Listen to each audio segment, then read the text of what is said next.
Admiral साहब, सबसे पहले तो इस मंजरनामे पर बात करते हैं कि अभी जब करोड़ों अफराद इस पूरे मंजरनामे के अंदर शरीक हैं, आखिरी रसूमात में 3 रोज़ा तेहरान के अंदर सोग मनाया जा रहा है, 7 रोज़ा मजमूई तौर पे ये तकरीबात हैं। तीनों बेटे जो सैयद आयतुल्लाह अली खामनाई के हैं वो तो दिखाई दिए, लेकिन मुज्तबा खामनाई जो रहबर आला है मौजूदा, वो दिखाई नहीं दिए। उनकी गैर मौजूदगी जो है ये किस तरफ इशारा करती? जी, शुक्रिया यासिर, मुझे प्रोग्राम में लेने का। ये तो वाज़ेह किया है ईरानियन अथॉरिटीज़ ने कि उनको हम सामने नहीं लाएंगे क्योंकि सिक्योरिटी खदशात हैं। वो अगर सामने आ भी जाते हैं और सिक्योरिटी हिसार में रहते हैं तो फिर भी उनकी बेसिकली आइडेंटिफिकेशन हो जाएगी और फिर वो यहाँ से जहाँ भी जाएंगे तो उसको ट्रैक किया जाएगा, जिस तरह की इजराइल की इनग्रेस रही है ईरान में, ह्यूमन इंटेलिजेंस में और इलेक्ट्रॉनिक्स इंटेलिजेंस में। तो उसके तहत वो समझते हैं कि मेरा ख्याल है कि चांस नहीं देना चाहिए, मौका नहीं देना चाहिए इजराइल को एक और, कि वो ट्रैकिंग करे और फिर जो नए आयतुल्ला हैं, जो रहबर हैं, उनको निशाना बनाया जाए। ये हसीमत का मामला होगा, एक ज़ाहिरी बात है। ईरानियंस अब नहीं चाहते कि मज़ीद इस तरह की कोई खिफ़्फ़त और हज़ीमत उठाएँ, तो वो बहुत एक्सट्रीम मेजर्स ले रहे हैं उनके लिए।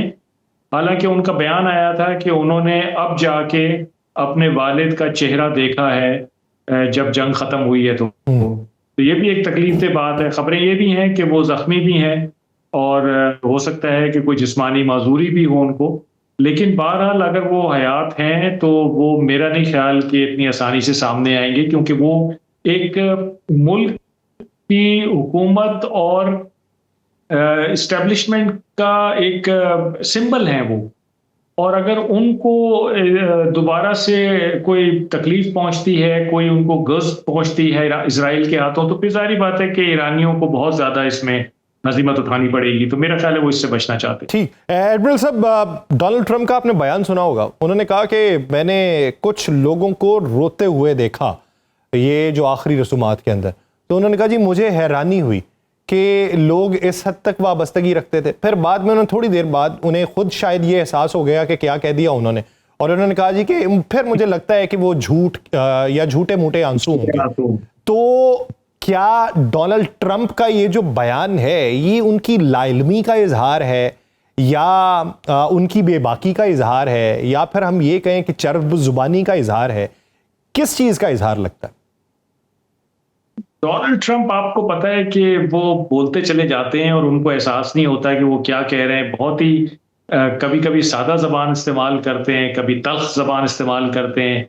जो नॉर्मली अमेरिका के लीडर्स अगर आप देखें, जो प्रेज़िडेंट्स गुज़रे हैं, उनकी जो एलोक्वेंस थी, जो उनकी बोलने की सलाहियत थी, वो बहुत अच्छी होती थी। और ज़्यादातर लोगों का जो इलेक्ट होते थे एज़ प्रेज़िडेंट, उनका क्राइटेरिया भी यही होता था कि वो बोलने में बहुत अच्छे होते थे।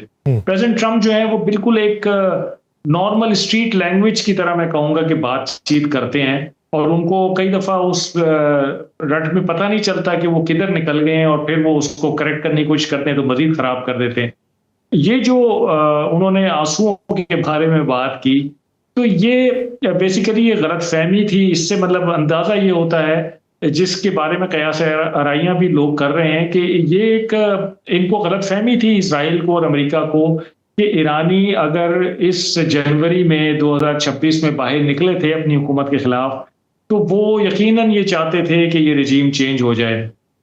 ईरानियों का मैं समझता हूँ जो रद्द-ए-अमल है, क्योंकि मैं वहाँ रहा भी हूँ और लोगों से मेरी बातचीत भी होती रहती है, वो ज़रूर अपनी हुकूमत के खिलाफ कुछ ना कुछ ग्रीवेंस रखते हैं। और ये हर मुल्क में होता है कि अवाम के कोई ना कोई खदशात होते हैं, कोई ज़रूरियात होती हैं जिसके तहत वो अपनी हुकूमत से मुतालबात करते हैं।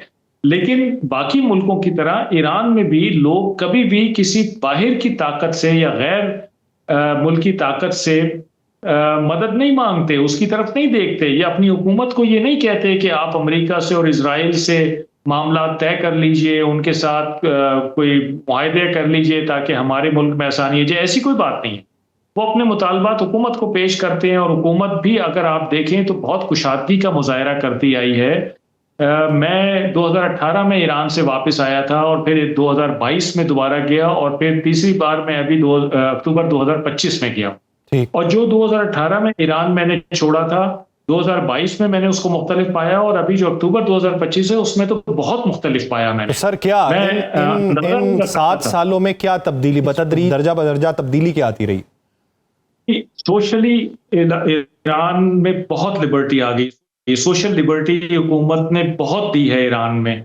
जब मैं 2015 से 18 वहां पे था मुकीम, तो मैं सोच नहीं सकता था कि किसी खातून के सर पे रोसरी ना हो, यानी कि वो दुपट्टा ना हो, उनके हम्म। बाल जो हैं वो कहीं से नजर आ रहे हों, और उन्होंने पूरा लिबास पहना हुआ, ऊपर एक गाउन पहना हुआ जिसको वो मानतू कहते हैं। हम्म। मैं सोच नहीं सकता था कि ऐसा हो। 2022 में मैं जब गया तो वो जो रोसरी थी और वो जो दुपट्टा था वो थोड़ा सा पीछे से रख गया, हम्म। बाल नजर आने लगे, और जो मानतू थे वो खुल गए। और अब 2025 में बिल्कुल वेस्टर्न ड्रेस में मैंने खवातीन को देखा, और बिल्कुल आजादाना मैंने उनको घूमते फिरते देखा, लड़कों के साथ, अपने जो कुलीग्स हैं उनके साथ मौसम तरीके से, लेकिन बहुत ही सर पे दुपट्टा नहीं और ड्रेस में बहुत तब्दीली। तो हुकूमत ने भी बहुत सोशल लिबर्टी दी है। ये मुतालबात थे ईरानी अवाम के, खवातीन के हुकूमत से, जो हुकूमत ने सुने और उन पे हमादगी जाहिर की। तो इसका मतलब कि हुकूमत भी लिबर्टी दे रही है। तो ये सोचना कि जी वहां की हुकूमत बड़ी जालिम है और उसने बहुत दबा के रखा हुआ है और हम तो जैसे ही कॉल देंगे तो लोग बाहर आ जाएंगे, ये गलत फहमी थी, जिसका मेरा ख्याल है कि इजहार इस दफा भी ट्रम्प साहब ने किया है। तो सर अभी इन तकरीबात के अंदर मर्ग बर इजराइल और मर्ग बर अमेरिका के नारे तो रिवायती तौर पे लगे, लेकिन जो उसके साथ साथ ये पोस्टर्स उठाए गए कि रहबर आला की शहादत का जवाब लिया जाएगा। फिर इस तरह के बयानात सामने आए कि दुश्मन जो है वो तबई मौत नहीं मरेगा। तो क्या हम इसे मौके की मुनासबत से दिए गए बयानात देखें, या फिर हम ये देखें कि हीट ऑफ द मोमेंट कुछ कदम ऐसे उठाए जा सकते हैं जो हालात तब्दील कर दें? नहीं, मेरा ख्याल है कि ये मौके की मुनासबत से बयानात हैं, लोगों के जज्बात हैं। आपने देखा जम्मे गफ़ीर था, और उस जम्मे गफ़ीर को कंट्रोल करना, उसमें कोई स्टैम्पीड ना होना, ये भी एक क्रेडिट उनको जाता है। लेकिन उस जम्मे गफ़ीर के जो जज्बात हैं, ज़ाहिर बात है उनको भी चैनलाइज करना है, वरना लोग बिफर जाएंगे। और जो कामयाबी अभी तक ईरान ने हासिल की है मैदान जंग में और टेबल पे, तो मैं समझता हूं कि उसको ईरानी हुकूमत कभी भी नहीं खोना चाहेगी, या लीडरशिप कभी भी नहीं खोना चाहेगी। इतने नुकसानात के बावजूद जो उन्होंने उठाए हैं, इंफ्रास्ट्रक्चर की सूरत में, इंसानी जानों की सूरत में, बच्चों की सूरत में, एक इकोनॉमी की सूरत में, तो मैं समझता हूं कि वो उनको बहुत एहतियात से लेके चलेंगे, अपने स्ट्रैटेजी को बहुत एहतियात के साथ अप्लाई करेंगे। और इस किस्म के बयानात ये पहले भी होते थे, अब उनमें मजीद सख्ती आ गई है। और देखें, ये जो बयानात होते हैं ये बेसिकली गाइड करते हैं उनको एक स्ट्रैटेजी फॉर्मुलेशन में, और इस स्ट्रैटेजी को लेके चलने में कि हमारा असल मकसद क्या है, हमारा ऑब्जेक्टिव क्या है, क्या हमने पहुंचना है। तो अगर आप गौर करें कि उनके ये बयानात और जो उनकी ग्राउंड पे उनकी स्ट्रैटेजी है या टैक्टिक्स हैं वो, और जो उनकी मेज पे बातचीत है, ये तीनों आपको अलाइन नजर आते हैं। यानी फॉर एग्जांपल, अगर वो कहते हैं कि जी मार्ग बर अमेरिका या मार्ग बर इजराइल, या हम सुप्रीम लीडर की मौत का, शहादत का बदला लेंगे, तो उन्होंने अपने किसी मुतालबे से वो पीछे नहीं हटे। स्ट्रेट ऑफ हॉर्मुज को उन्होंने अभी भी कंट्रोल किया हुआ है, और उनकी पूरी कोशिश है कि तमाम जहाज उनके इलाके से गुजरे ताकि वो उनको कंट्रोल करें। जो सदर्न पार्ट है स्ट्रेट ऑफ हॉर्मुज का, उसको वो नहीं चाहते कि कोई जहाज यूज करे।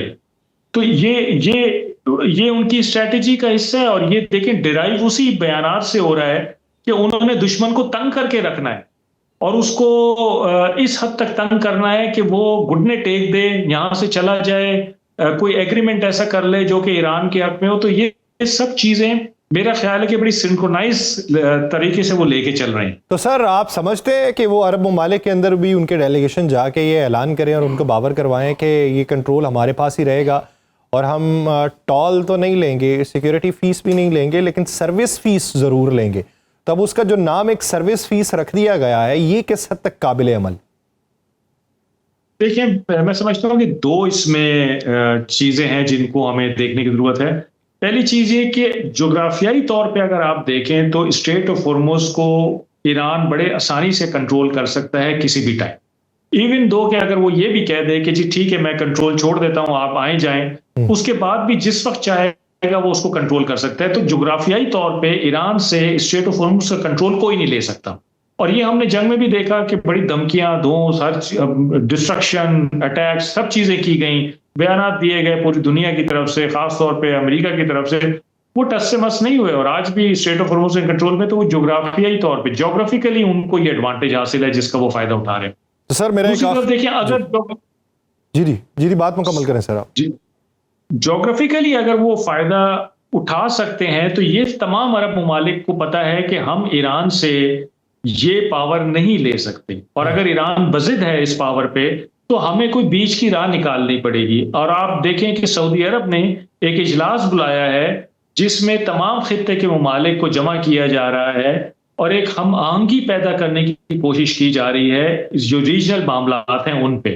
तो अब उसमें से क्या निकलेगा, क्या ईरान उनको कायल कर पाएगा, क्या वो ईरान को कायल कर पाएंगे, ये देखने की जरूरत है। लेकिन मैं समझता हूं कि ईरान का पलड़ा भारी है और कोई बीच की राह निकलेगी जिसमें मेरा ख्याल है कि गल्फ कंट्रीज भी ये एग्री कर जाएंगी, क्योंकि फिलहाल उनके पास कोई और चारा या ऑप्शन मौजूद नहीं है। एडमिरल साहब, मेरा एक आखिरी सवाल आपसे ये कि शाह के ज़माने के बाद ईरान किस हद तक तब्दील हुआ सबको मालूम है, लेकिन सैयद आयतुल्लाह अली खामनाई के बाद मुश्तबा खामनाई के दौर में ईरान किस हद तक तब्दील होगा? बुनियादी फ़र्क अगर आप कोई देखते हैं तो वो क्या देखते हैं? देखिए यासिर, किसी भी ऑर्गेनाइजेशन को ले लें आप, छोटी बड़ी किसी भी मुल्क को छोड़ दें, ऑर्गेनाइजेशन को ले लें, एक पुलिया है कि जब भी फ्रेश ब्लड आता है, यंग ब्लड आता है, वो नए आइडियाज लेकर आता है और वो पुराने निज़ाम में तब्दीली लाना चाहते हैं और उस निज़ाम को जो करंट एनवायरनमेंट है उसके साथ हम आहंग करना चाहते हैं, सिंक्रोनाइज करना चाहते हैं, अलाइन करना चाहते हैं। मैं समझता हूँ कि मुश्तबा खामनेई, जिनकी उम्र तकरीबन 55-56 साल है, वो अब एक फ्रेश ब्लड के तौर पे देखे जा रहे हैं, क्योंकि खामनेई साहब तकरीबन 87-88 साल के थे और वो एक स्टेटस को लेकर चल रहे थे। लेकिन मुश्तबा उनके जाते ही आप देखें कि ईरान ने एक बहुत जारहाना जवाब दिया है दुनिया की 2 बेस्ट मिलिट्रीज को। तो ईरान बहुत इम्बोल्डन हो गया और ये इम्बोल्डन ईरान आप देख रहे हैं कि उसके असरात आपको अभी भी नजर आ रहे हैं। लाइक स्ट्रेट ऑफ हॉर्मुज वो नहीं छोड़ने पे तैयार हैं। मिसाइल, बैलिस्टिक मिसाइल प्रोग्राम पे उन्होंने बात नहीं करनी थी, वो नहीं कर रहे हैं। अब तो ट्रंप साहब भी उनको डिफेंड कर रहे हैं कि इनके पास बैलिस्टिक मिसाइल प्रोग्राम होना चाहिए अगर बाकी मुल्कों के पास है तो। और जो न्यूक्लियर फिसाइल मटेरियल है जो कि डेमोलिशन के नीचे है, डेमोलिश्ड जगहों के नीचे, उसको वो हाथ नहीं लगाने देना चाह रहे, तो वो नहीं लगाने देंगे। तो मैं समझता हूं कि ज्यादा सख्ती आ जाएगी, पुख्तगी आ जाएगी ईरान के स्टांस में